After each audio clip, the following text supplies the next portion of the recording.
ஓம் நமச்சிவாய. திருவண்ணாமலை கிரிவலம் ஏன் செல்ல வேண்டும்? ஏன்னா எத்தனையோ சிவன் கோயில் இருக்குது. அந்த திருவண்ணாமலை கோயிலை மட்டும் ஏன் இவ்வளவு ஒரு பரபரப்பாக சொல்லிக்கிறாங்க கிரிவலம் அப்படிங்கிறது தான் எல்லாருக்குமே ஒரு பொதுவாக எழக்கூடிய சந்தேகம். ஏன்னா அந்த சிவனுடைய வழிபாட்டில் சிவன் மேலே அதிகமான ஈர்ப்பில் உள்ளவங்க, சிவனை பற்றி தெரிஞ்சவங்களுக்கு அது தோணாது. மற்றபடி சராசரியாக மற்ற கடவுளை வழிபடுறவங்களுக்கு அதுனா அந்த கிரிவலத்தை பற்றி அவ்வளோ ஒரு பேசுகிறாங்க அப்படிங்கிற மாதிரி சந்தேகங்கள் வரும். அதனால தான் அந்த டாபிக் எடுத்தோம். ஏன் செல்ல வேண்டும் அப்படிங்கிற கேள்வியே அந்த மாதிரி அதனால தான் எடுத்தது. ஏன்னா எத்தனையோ சிவன் கோயில் இருக்குது. இப்போ ராமேஸ்வரம், வெள்ளியங்கிரி மலை, பர்வதமலை, கைலாஸ் சொல்கிறாங்க. அப்புறம் சிவன் கோயில் எத்தனையோ நூற்றுக்கணக்கான கோயில் இருக்குது, ஆயிரக்கணக்கான கோயில் இருக்குது, தஞ்சை பெரிய கோயில். அது மாதிரி இருக்கும்போது திருவண்ணாமலைக்கு அப்போ என்ன சிறப்பு? ஏன் கிரிவலம் முதன்மைப்படுத்துகிறாங்க? எதுக்கு செல்லணும் அப்படிங்கிறது தான் இந்த கேள்விக்கான அர்த்தம். பொதுவாக திருவண்ணாமலைக்கும் மற்ற சிவன் கோயிலுக்கும் என்ன வேறுபாடு அப்படின்னு பார்த்தோம்னா, திருவண்ணாமலை ஒரு சுயம்பா லிங்க வடிவத்தில் மலையே லிங்கமாக பூமியே ஆவடையாக எழுந்தருளியிருக்கார். அப்படிங்கிறனால மற்ற சிவன் கோயிலில் இந்த சிறப்பு இல்லை. அதுபோல் இயற்கையாகவே மனிதர்களை ஈர்க்கக்கூடிய ஒரு தடவை அந்த கோயிலுக்கு போயிட்டு வந்தால் அடுத்து எப்போ போகலாம் அப்படிங்கிற அந்த சிந்தனையை மனசுக்குள்ளேயே கொண்டுட்டு வரக்கூடிய சக்தி வாய்ந்த ஒரு தலம் தான் திருவண்ணாமலை. மற்ற எந்த சிவனாலயத்துக்கு போனாலும் அந்த சிறப்பு இருக்காது. ஏன் இருக்காதுன்னு கேட்டிங்கன்னா, அது மனிதரால் சிவனுடைய அருளில் சிவனுடைய வாக்குக்காக கட்டப்பட்ட ஆலயங்கள் மற்ற ஆலயம் எல்லாமே. இது சிவனே மலையாய் லிங்க வடிவமாக காட்சி தந்து மக்களுடைய ஒரு ஞானத்தை வழங்கக்கூடிய தலமாக இருக்கிறதுனால திருவண்ணாமலை சிறப்பு இருக்குது. உலகத்தில் எந்த சிவன் கோயில் இருந்தாலும் இந்த திருவண்ணாமலைக்கு மட்டும்தான் அந்த சிறப்பு இருக்குது. அந்த இமயமலை, மற்ற பனிலிங்கம், அது எது சொன்னாலும் கூட திருவண்ணாமலை மலையே லிங்கமாக உருவானதுனால மனிதனுக்கு பொதுவாக என்ன தேவை வாழ்க்கையில் அப்படின்னு பார்த்தா, பொருள், கல்வி, பொருளாதாரம் எல்லாமே கொடுத்தாலும் கூட மனசில் ஒரு தெளிவு அப்படிங்கிறது வேணும். தெளிவுனா வாழ்க்கையில் துன்பம் வரும், இன்பம் வரும், தொடர்ந்து துன்பம் வந்துக்கிட்டு இருக்கும். சில காலத்திலெல்லாம் பார்த்தோம்னா ஒருத்தருக்கு அடிமேல் அடி விழுந்துக்கிட்டே இருக்கும். அப்படி இருக்கும்போது அதை எப்படி நம்ம கடந்து அடுத்த நிலைக்கு போகணும்? இந்த துன்பம் ஏன் வருது? நம்ம மட்டும்தான் கஷ்டப்படுறோமா, அல்ல எல்லாருமே கஷ்டப்படுறாங்களா? நம்ம மட்டும்தான் பாவம் ஏதாவது செஞ்சிட்டோமா, அல்லது மற்றவங்க பண்ணியிருக்காங்களா, அல்லது அவங்களாம் நல்லா தான் இருக்காங்க, அவங்களாம் கோயிலுக்கே போகிறதில்ல, நல்லா இருக்காங்க. நம்ம விடாமல் கோயிலுக்கு போகிறோம், நம்ம வேலைன்னு இருக்கிறோம், நமக்கு தான் தொடர்ந்து எல்லா பிரச்சனையும் வருது. ஒரு தொழில் செஞ்சால் நடக்கிறதில்ல, ஒரு கல்யாணம் பண்ணலாம் நினச்சா நடக்கிறதில்ல, ஒரு வேலைக்கு பண்ணலாம் முடியறதில்ல, இது பண்ணாலும் நமக்கு தடங்களாகிட்டே இருக்குது அப்படின்னு நிறையா பேருடைய மனக்குமுறல்கள் இது இருக்குது. இதுக்கான பதில் என்ன அப்படின்னு பார்த்தோம்னா, அந்த ஞானம் அப்படிங்கிறது வந்தால் மட்டும்தான் இதுக்கான பதில் உங்களுக்கு கிடைக்கும். இந்த ஞானம் அப்படிங்கிறது ஒரு வாழ்க்கைனா என்ன, மனிதன்னா யார், பிறப்புனா என்ன, இறப்புனா என்ன, மனிதனுடைய பிறப்புக்கும் இறப்புக்கும் என்ன நடக்குது, நம்ம ஒரு பிளான் போட்டால் அது மீறி ஒன்று நடக்குது, அது ஏற்கிறதாரு, பெரும் விபத்துகள் நடக்குது, அதை நடத்துகிறதாரு, ஒரு கோயில் உருவாகுதுன்னா அதை உருவாக்குறதாரு, கோயில் இழியுதுன்னா அதை முடிவெடுக்கிறதாரு, ஒரு உயிர் இந்த பூமியில் உற்பத்தி ஆகுதுன்னா அந்த உயிரை இந்த பூமிக்கு கொண்டு வர்றதாரு, அதே உயிர் பூமி விட்டு போகுது, ஒரு விபத்தில் போகுது, அல்லது கொலையில் போகுது, ஒரு தற்கொலையில் போகுது, அல்லது இயற்கையாக போகுது அப்படின்னா அது எங்கே போகுது, அதில் முடிவெடுக்கிறதாரு. அதுபோல் நல்லா இருக்கிறவங்க திடீர்னு இறந்துடுறாங்க, கெட்டது செஞ்சுட்டுலாம் இருப்பாங்க, அவங்க நீண்ட நாள் பூமியில் இருப்பாங்க. இதுக்கெல்லாம் என்ன காரணம்? நம்மளுடைய விதி யார் முடிவு பண்ணுறோம்? நம்ம தான் எல்லாம் பண்ணுற மாதிரி தெரியுது, நம்ம தான் எல்லாம் முடிவெடுக்கிறோமா? ஆனால் எல்லாம் முடிவெடுக்கிறோம். நம்ம எல்லாம் ஒரு விவரம் தெரிய வரைக்கும் இருக்கிற விவரம் தெரிஞ்சதுக்கப்புறம் நம்ம படிக்க போகிறோம், அப்புறம் திருமணம் பண்ணுறோம், வேலைக்கு போகிறோம், எல்லாம் நம்ம தானே முடிவெடுக்கிறோம். அப்போ நமக்கு மேலே எந்த கடவுள் இருக்குது அப்படிங்கிற சிந்தனை.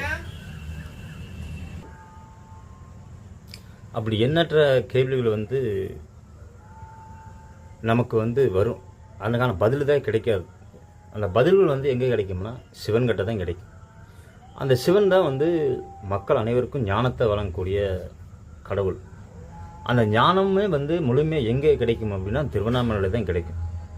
அதனால தான் அந்த திருவண்ணாமலைக்கு நம்ம போகணும் அப்படிங்கிறோம். அதே திருவண்ணாமலைக்கு போனோடனே சாமி போட்டால் வந்துருமா அப்படின்னா அதுவும் கிடையாது. தொடர்ந்து நம்ம அந்த கோயிலுக்கு பயணிக்கணும். உங்களுக்கு நான் தான் ஏற்கனவே சொன்னது போல் நம்ம ஒரு தடவை போயிட்டு வந்துட்டா அடுத்து எப்போ போகலாம் அப்படிங்கிற மாதிரி மனசுக்குள்ளே வந்துகிட்டே இருக்கும், போகக்கூடிய சூழ்நிலை வரும். இதனால் அந்த திருவண்ணாமலை கிரிவலத்துக்கு போகணும், கோயிலுக்கு போகணும் ஞானம் கிடைக்கிறதுக்காக. இன்னொன்று இது ஒன்று. அப்புறம் இன்னொன்று வந்து கடவுளை சிவன் வழிபாட்டிலே இருப்பாங்க. சிவனை பற்றி எல்லாம் தெரியும், பண்ணுவாங்க, அது சம்மந்தமாக இருப்பாங்க. ருத்ராச மாலை அணிவாங்க, காவியோட அணிவாங்க, திருநீர் அணிவாங்க, சிவன் கோயிலுக்காக போவாங்க. ஆனால் சிவனை உணர முடியல, சிவனுடைய அருள் கிடைக்கல. வெளித்தோட்டத்துக்கு வந்து அவங்க அந்த நிலையில் இருந்தாலும் கூட மற்றவங்க பார்வைக்கு அவங்க சிவனுடைய அருள் பெற்றவங்க அப்படிங்கிற மாதிரி தோணினாலும் கூட அவங்களுக்கு உண்மையான சிவனை உணர முடியாது. அப்படி இருக்கிறவங்க வந்து எங்கே தான் போகிறது, சிவனை உணர்றதுக்கு, ஞானம் அடைகிறதுக்கு எங்கே தான் போகிறது அப்படின்னு சிந்தனை வரும்போது அதற்கான முதலும் முடிவுமான தலம் வந்து திருவண்ணாமலை மட்டும்தான். அந்த திருவண்ணாமலையில் போயிட்டு அந்த 14 கிலோமீட்டர் நம்ம அந்த கிரிவலம் போகும்போது அதற்கான முடிவு எல்லாமே கொடுத்துருவார். இப்போ புதுசாக போனாலும் சரி, நான் இப்போ சொன்னது போல் சிவனை உணரணும், சிவனை ஞானம் அடையணும் அப்படின்னு நினச்சி போனாலும் இருந்தாலும் சரி, அப்படி போகிறவங்க அந்த 14 கிலோமீட்டர் நடந்து வரும்போது உண்மையான இறைபக்தியாக அவரே அந்த மனசை நினச்சிட்டு போகிறவங்களுக்கு கண்டிப்பாக அவர் கூட உங்கள் கூடவே வந்து அருள் புரிகிறத நீங்கள் மனசால் உணர முடியும். ஏனோதான் போயிட்டு மற்ற ஒரு விளம்பரத்துக்கோ டைம் பாஸ் மாதிரி ஜாலியாக வாக்கிங் போகிற மாதிரி போகிறவங்களுக்கு அதை உணர முடியாது. இன்னும் சொல்லப்போனால் அந்த சிவனை உணரணும், ஞானமடைய நினைக்கிறவங்களுக்கே 1000 சோதனைகள் வரும். வீட்டிலேருந்து போகிறதுக்கு முன்னாடி போக முடியாது, அதுக்கு மீறி போனாலும் அங்கே கிரிவலம் போகும்போதும் பல சிந்தனைகள் தடுமாறுற மாதிரி எல்லாமே சிவன் உருவாக்குவார். ஏன் அப்படி உருவாக்குவார்னா அவர் கொஞ்சம் கொஞ்சமாக அவர் லைனுக்கு கொண்டு போகிறதுக்காக அது கொடுப்பார். அதனால் அந்த கிரிவலமானது ரொம்ப அவசியம் போகணும். அதனால தான் கிரிவலம் போகணும் அப்படிம்பாங்க. ஆனால் இதில் நிறைய பேர் சொல்லுவாங்க, இது நம்ம புரிஞ்சுக்கணும், அது தவறானது. இத்தனை கிரிவலம் வாங்க, அமாவாசைக்கு வாங்க, பௌர்ணமிக்கு வாங்க, உங்களுக்கு நினச்சதெல்லாம் கிடைக்கும், வேலையெல்லாம் கிடைக்கும் அப்படிம்பாங்க. என்ன நினச்சாலும் கிடைக்கும், குழந்தை கிடைக்கும், கல்யாணமாகலாம் கல்யாணமாகும், எல்லாமே தொழில் நல்லா முடக்கும் அப்படி இப்படின்னு என்னமோ சொல்லுவாங்க. அது முற்றிலும் தவறு.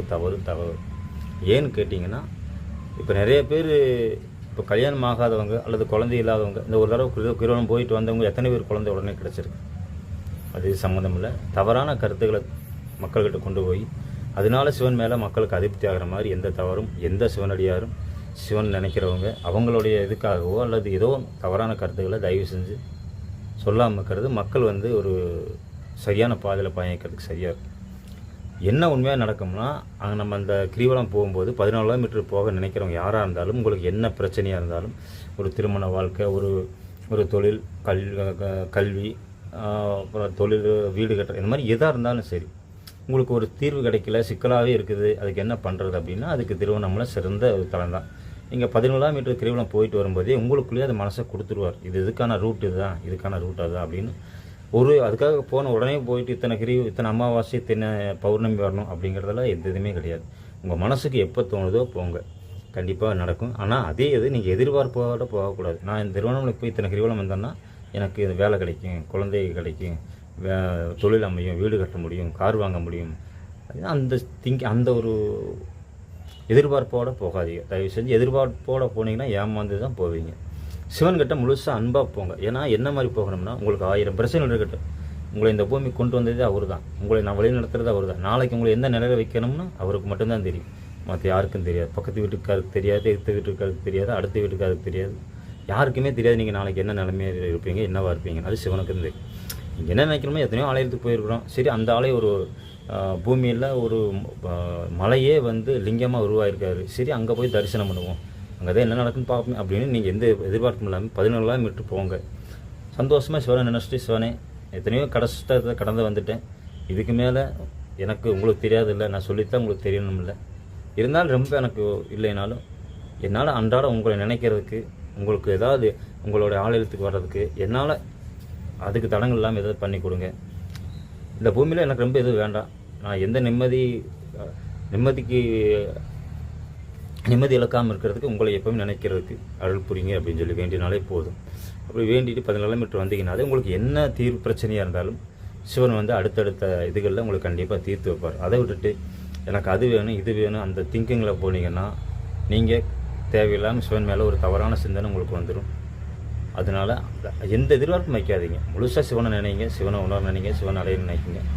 கண்டிப்பாக நடக்கும். அதுபோல் ஞானமடைய நினைக்கிறவங்களும் தொடர்ந்து போங்க. அதே போல்